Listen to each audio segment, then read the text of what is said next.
Hi folks, you're with Tacitus today, your pushback channel, and thank you for joining this audio live stream. In this essay, I'd like to talk about a number of articles that are doing the rounds about why there are low birth rates in the Western world. Now, these articles do the rounds every few years. I remember reading these articles in the 1980s. When I was a fresh-faced young executive of tomorrow. It's something that's eternally sort of regurgitated and put through the rounds again to dupe and deceive and lie to yet another generation of readers. But the argument goes like this: that when birth rates started to decline in the West, noticeably so. There was blips up and down, but in the post-World War II era, where there was a lot of economic growth and economic boom times, and a lot of servicemen returning from serving in the military, often in overseas, military theatres, and they were coming back, and there was the suburban housing boom. It was all this sort of thing. There were a whole lot of booms sort of combining, reconstruction and so on, and what happened was the birth rate boomed. Three births, I think, for a while there per woman. Then it toned down a bit to like 2.5, and then by the mid 70s, it was starting to fall to slightly above replacement rate, like 2.1 and 2.2, that sort of thing, and then as the time went on, sort of into the 80s, then the birth rate started to hover around, just under replacement rate. And there was some quite reasonably, by the way, some concern expressed that, well, if a society can't replace itself, it needs really 2.1 to sort of replace itself, then what have we, what sort of future can we be looking at? Now, at this stage, pretty much all Western business had built its business model on a growing population. That is, new people entering the workforce, because of the baby boom, new people entering the workforce, new consumers appearing in the economy. And so they very much built around that. Not that there weren't focuses on efficiencies and mass production efficiency. There was all that as well. But there was still this view and business looking, well, what are we going to do if the population rate is declining, and people are living longer, and the people who are living longer will consume less, as in people, when they're 80 don't consume as much as people do when they're 20, for example.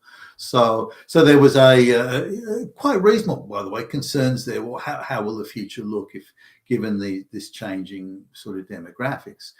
Now, tax incentives could have been used. There were things that could have been done then, but instead of doing that, Western governments, in differing degrees, I mean, they didn't all do the same thing exactly at the same time. The globalists weren't completely in charge then, so different governments sort of approached it in slightly different ways. And some would say if a woman has children, then the man will pay less tax, for example.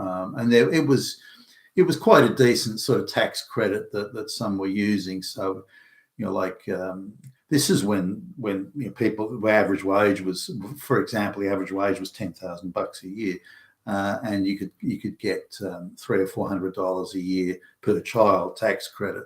So a man who had, or a family of say with 4 children, the guy would pay almost no tax, or very little tax. So this changed when government started to pitch to women. So we'll give that tax credit directly to the woman, so she can spend it on, booze and cigarettes. So that politically, it was, politicians thought, wow, this is the kill shot. We'll never lose an election again. We've got women on side forever. But it didn't, as with all of these things, it didn't pan out anything in the way they hoped, nor did women have more children. In fact, if anything, the money that women got from that was used to have even fewer children again. So that backfired quite considerably. But the argument started to change to say, well, instead of blaming women, what we should do is blame men. This is again just another political kill shot here. We'll just blame men for it. So they started to want women to go into the workforce. Again, this is sort of the early stages of the globalist sort of mentality. Let's get more women into the workforce to some extent to offset the decline in new people coming into the workforce and new consumers appearing as a result of that. Well, let's create a whole new class of new workers and consumers, which will keep wages under control, and yet will create more people running around with desires to purchase and acquire consumer goods and services. So you can sort of see the mentality that would have gone into it. Now, that had a knock-on effect that whether it wasn't quantified or nobody cared, or in the rush of blood to the head that the early globalists thought they'd found the golden fleece, and then thought, oh, look at the collateral damage here. Gee, we didn't see that, or we didn't care about it at the time, or who gave a shit back then. It didn't really matter, but they didn't foresee the consequences. So next thing you know, the birth rate's sort of hovering just marginally over replacement. But once women are entering the workforce in larger numbers and being encouraged to pursue careers and go to college, this sort of thing, then the birth rate fell below replacement, and there didn't appear to be any sort of government policies across the whole Western world to deal with it. Now, again, there were policies. I mean, I'm thinking here, probably the early 1980s was crunch point on this, and there were some maybe early to mid 80s perhaps, but there was a crunch point where some political parties were saying, look, we're going to have a problem in the future. We won't have enough children being born even to maintain the population, let alone marginally increase it. And the idea was to get to sort of somewhere between 2.2 and 2.5 children average per woman. That was the sort of the objective in some political circles. And so they looked at things like income splitting and various, effectively a tax credit to women having children. So if a man was, for example, was making up, I'll use round numbers, was making $100 a year in income, then and he was paying $30 in tax or something like that, then he could effectively split his income into two with his wife and partner, and say, well, you're both earning $50 each. The tax rate on a $50 income is instead of 30% is 20%. So you'll bring your overall tax rate down, so that through that income splitting, which is effectively a tax reduction device, then you can keep another 15 to 20% of your income, and therefore this will allow the woman to stay at home and have children at least for a period of time. That doesn't mean that she wouldn't return to work at some future point, as maybe working part-time or something like that. That's all fine. But the idea was to effectively have a 10-year window where a woman could have 10 to 12-year window, a woman could have 2 or 3 children, and that because of the reduced tax they pay, this would allow the woman to stay at home without there being a substantial reduction in the standard of living. But for some reason, those ideas that even at the time, I thought that they had quite a good idea. I thought, well, that's a good idea, actually. that really solves the problem. Now, even at the time, I saw, well, if you can't produce enough children, procreation, the only way around that is to either manage a lesser population. And I couldn't imagine, because I was in business by then, I couldn't imagine the business sector accepting fewer consumers, fewer workers, because then that would put upward pressure on wages and would also mean that there would be fewer consumer goods and services being sold. So I look at that and thought, well, the only way they can get around this is to import more people. Now, at the time, I thought they would only import people from other white countries. That was, people who are qualified, could speak English, that sort of thing. That was my reasoning.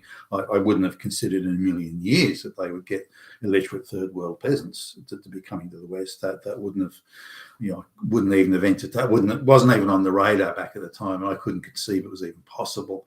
And I thought that the only way they could do anything like that or entertain it would be to completely ignore and ride roughshod over the wishes of the electorate, which I didn't think they could do or couldn't get away with.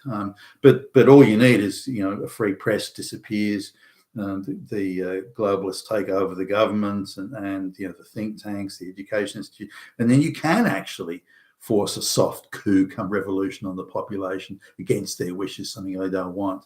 I mean, everybody knows in every Western country, if you held a referendum saying, do you want immigration to stay like it is? Do you even want any immigration? Do you want all these immigrants repatriated and so on? The globalists will be absolutely destroyed. That's why they don't have referendums or referenda.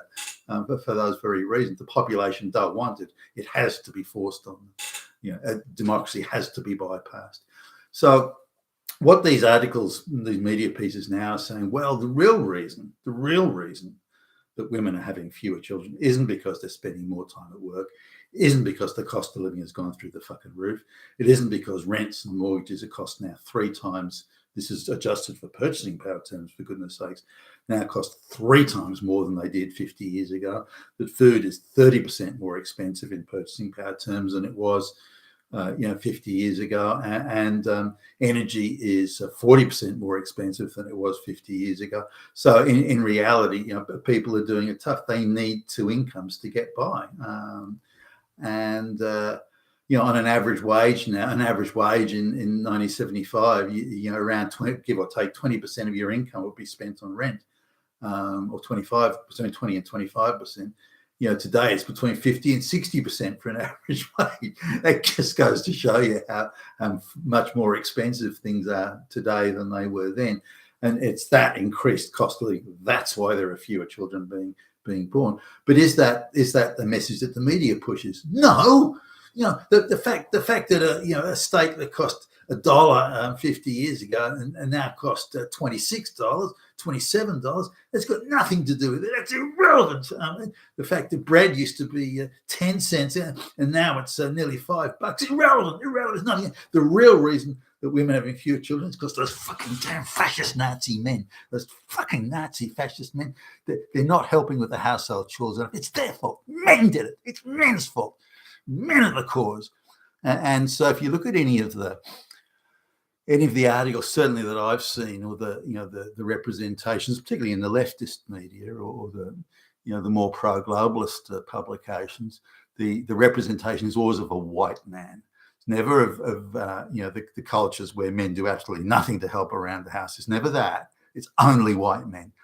Only white men do it. So they're the reason that we've got to have mass migration, because those fucking white men don't vacuum the carpet enough, and they don't sweep the floor enough, and they don't cook enough dinners or something like that. So it's an outrageous misrepresentation, just as bad as Joe Biden running around saying white supremacy is the biggest threat. And what a fucking joke. But it's the same sort of thing. It's putting the blame where it is least responsible to place it. White men, certainly by my reckoning and my experience, do spend the most time on household chores. The reason being is they work and their wives work, and so there has to be some sort of arrangement to get the household bits and pieces done. Whether you have children or not. My children are grown up, but just in my own household here, and I'd hardly be a homebody here, but we have an arrangement whereby if something needs to be done, like dinner needs to be cooked or something like that, or the laundry needs to be done. If something needs to be done and it's reached that critical mass, like it's an hour before dinner time, for example, then whoever's here. Because we're being self-employed, we're out seeing clients, or out and about doing this or that. So whoever's here will say, okay, it's nearly dinner time. I'm the only one here, so I'll do it. So it's done as a pure practicality, a pure logistical exercise. Or the same could be, say, for the laundry or anything else, that whoever's here does it. So if my wife's here, then she'll do it. If I'm here, I'll do it. And there's no sort of assigning of tasks. You do this, you do that. It's simply a case whoever's here and when it needs to be done. So we do it that way. It seems to work quite well. And some couples we know marvel. They think we're very well organised, and wow, things go smoothly in your household. And it's not that. It's just if it needs to be done and you're there, do it. And it's just simply that. But coming back to these articles, it's absolute utter nonsense that if men did more housework, women would have more children. And again, targeted very much, it's white men. It's white fucking fascist fucking Nazis. Hitler! It's their fault. And they're the cause of why we have mass migration. White men did it. White supremacists, Nazis, which is utter nonsense. But that's the direction these pieces take, and have been, by the way, since, as I say, the 1980s. But it's utter nonsense. The reason there are fewer children is more women are in the workforce. The cost of living is vastly higher than it was 50 years ago. And women are encouraged through the education system to view marriage and motherhood as being some sort of maybe third or fourth on the priority list of options in life. So whereas they were at the top of the list 50 years ago, they're now again well down the list. And it's responsibilities, having to be an adult, it's having to be take a grown-up perspective on things. And why would any woman want to do that when they're encouraged to be infantile victims by the entire globalist controlled system? You've been with Tasseless today, your Pushback channel, and thank you for listening.